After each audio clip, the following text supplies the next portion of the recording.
What up mga solid subscribers, no? So, ngayon guys, meron akong papanoorin. Kaka-release lang nito guys, no? Ngayon lang talaga, no? Papanoorin nyo.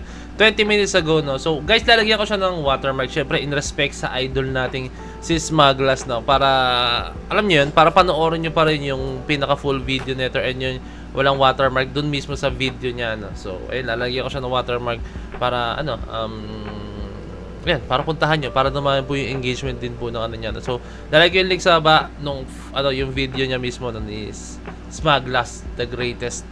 Wow, isa to sa mga greatest speed rapper po talaga sa ating bansa po talaga, no? So, yun, nakakatapos nakakapanood ko lang nung break it down nila ni ano ni Looney kanina, no? Kanina 8 hours ago siya in-upload, no? And at the same time po guys, no, kinall out po ni Sinyo si Looney, Marlon Looney, pero Ramas. Let's go, no? So, I think guys, no, sabi nga ni Looney doon, no, pwede, no, three-way battle, no, Mot, Looney, and then Sinyo, no, pwede, no, pero kasi style clash yun, pwede, no, Mot, galing, no, parang style clash yun as in. So, waiting tayo doon, no, sana mangyari yan, no? Tindi nun, no, sarap panood nun ng live as in, no.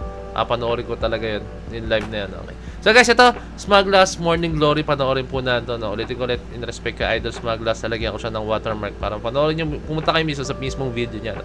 So without further ado, let's all watch this.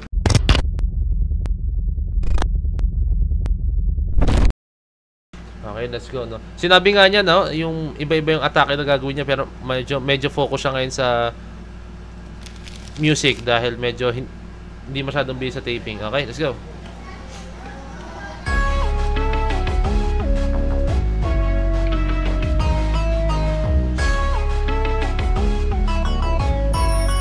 Yay! Maaliwalas na umaga sa labas, pagkatapos ng mahabang gabi, sabay todo ng speaker malakas.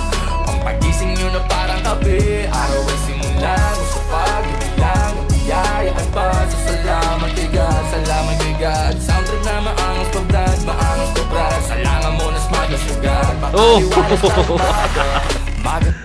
Actually, ang ganda talaga ng boss ni Smaglas, no? I think tuloy-tuloy ko muna to guys. Ayoko na mag-post. Okay. Nang umaga po, di pa bumabangon, meron nang tumatayo. Sabik sa panig, bagong araw, kayo mukhang hapo. Kakadilig sa sarili kong binhilo pat paso. Ba't ka naman patamarin sa para OG1 sa'yo rin? lang. Minsan kukunin mo na lang at kinaabutin. Kahit kamalasan man ay tila kapulin. Hiling mo pa rin, ikaw at ang pangarap mo'y pagtagpuin. At hanggang masabi sa'yo sa feeling sa wakas, dumating na din ang matagal ko nang hinintay. Sa pagitan ng mga bundok at alampas, sumingit at muling sumilip ang bukang liwayway. Ang kahapon at bukas para sa akin ay hindi rason. Kung pasalo ko yan mismo regalong presentasyon. Kahit walang imbitasyon, pasok lahat indikasyon na ang bawat panibagong araw isang selebrasyon. Maaliwalas na umaga sa labas, pagkatapos ng mahabang gabi. Grabe, isang karangalan kay Smaglas na isang OG1 na pasama niya sa music video niya as in.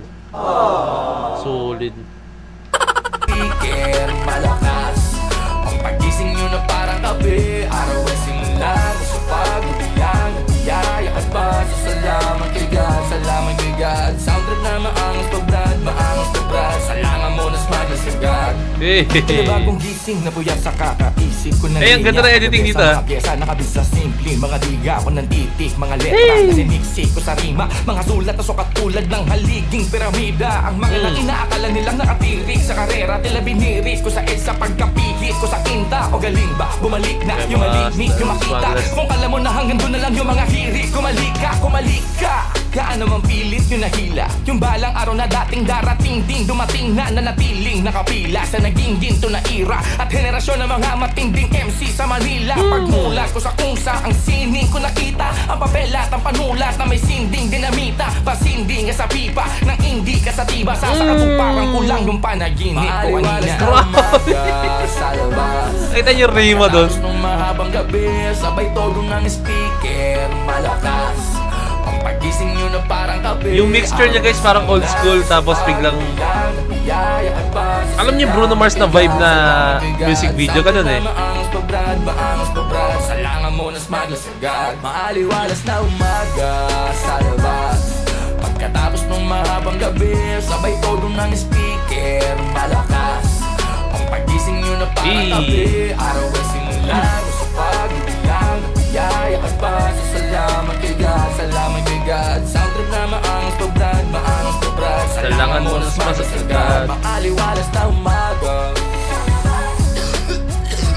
Makaliwalas na Sakto, umaga.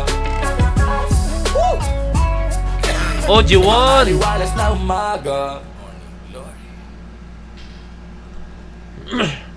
Solid. Alam mo, Sir Smaglas, no, idol, no, kung wala si OG1 dito, hindi magiging maganda talaga ang music video mo, as in. Hindi magiging maganda to. Yun lang masabi ko, no. So, I think, sana kumapit ka kay OG1 kasi kung wala si OG1 sa music video mo, hindi mag-hit to, no. Maniwala ka, aabot to ng 1 million views dahil sa malupitang linyahan ni OG1. Hindi ko alam ba't na yung sinama si OG1 dito, no. I think, mas magiging solid to kung si OG1 nandito, no. Sayang lang, ba't hindi niya pinabitaw ng linya si OG1, no? Kahit yung mga, ano lang niya, mga quadruple time or mga quinta, as in, solid, kayang-kaya ni OG1 niya, no? Sayang lang. And then, no, on a serious note, guys, napakaganda po ng music video. Sinabi ko sa inyo, para siyang Bruno Mars vibe, no? Si Bruno Mars, ganun, guys, like, yung vibe ng kanta, music video niya is old school, pero parang yung old school, hinaluan niya ng onting new school, no? Yung ganyan yung dating, eh. So, may kita mo sa music video niya, parang ganyan yung dating, no? May mga clips na parang old school, pixelated na tap. Pero yung new school, inalawa dyan yung new school, no? Parang old school na rap or kung ano man, no? Galing, shoutout sa editing. At the same time, ang sarap sound tripin talaga ng mga kanta ni Smaglas. Isa sa gusto ko kay Smaglas is pag nagbitaw siya ng mga linya is napakalino. Kasi meron ibang guys, pag nagbibitaw ng mga speed rap, as in yung mga mabilis na linya talaga, as in, no, na pagra-rap, no, hindi mo maintindihan, like kinakain, no. Si Smaglas, pag nagbitaw siya, nag-speed rap yan, ang linaw pa rin po talaga, guys, no. May intindihan mo pa rin, no. So, sobrang bihira po sa isang rapper po yung gano'n, no. Maaral lang speed rap, pero mahirap siya na kailangan ma-master mo siya, like kailangan malinaw po yung pagkakabigas nyo ng linya, no? So, a very big shoutout syempre kay Smaglas dahil na-master niya po yung ganong klaseng style, ganong klaseng ability, no? Ang galing, ang galing. Hindi ko alam kung likas po talaga na ganun talaga siya. Kumbaga, inborn po talaga, no? Solid ni Smaglas, no? So, ayun, abangan pa natin yung mga release niya, no? Kasi sabi niya nga na hindi niya alam na kung album ba ang gagawin niya or singles, no? Yun, abangan natin yan. Kasi up until now, parang inaano pa niya, nitimbang pa niya or parang niluluto pa niya kung anong pwedeng takbo nung kanyang i-release na kanta, no? So, yun. So, yun. A very big shoutout kay Smaglas. Napaka-solid, napakalupit, napakagandang release nito, no? So, yun lang. Request ko lang sana isama mo naman minsan si OG1. Although na meron na siyang kantang kasama si OG1, no? Anong kanta yun? Yung ano yan? Yung diss nila sa pagkakatanda ko sa ano eh, sa Donggalo yata. Hindi ko maalala. Nalimutan ko yung title na, no? Yung mga kumakahulkol. Tawa ko ng tawa dun eh. Basta. Yun, Joticol Tarugo. Joticol Tarugo. Tayo ba yun, Ben? Wait nga, baka mali ako. Wait lang. Yun, sinearch ko na para sure. Joticol Tarugo, no? Yeah, Smaglas featuring OG1, no? Sa akin lang, hindi ko nagawa ng reaction video, no? Kasi naklik ko agad siya, napanood ko agad siya, no? So, yun lang, guys. Maraming salamat sa panood ng video, no? And a very big shoutout po ulit sa mga nanonood ng video and mga pagsuporta sa aking YouTube channel, no? Kindly leave a like, subscribe po palagi, no? Para alam nyo na pag nag-release ako ng mga bagong video, music videos, na mga favorite artist nyo, no? Comment na kayo down below kung anong gusto nyo isunod ko na mga favorite artist nyo na gawa ko na reaction video, no? So, maraming salamat. So, this is Point of Signing out. Peace. Loves you.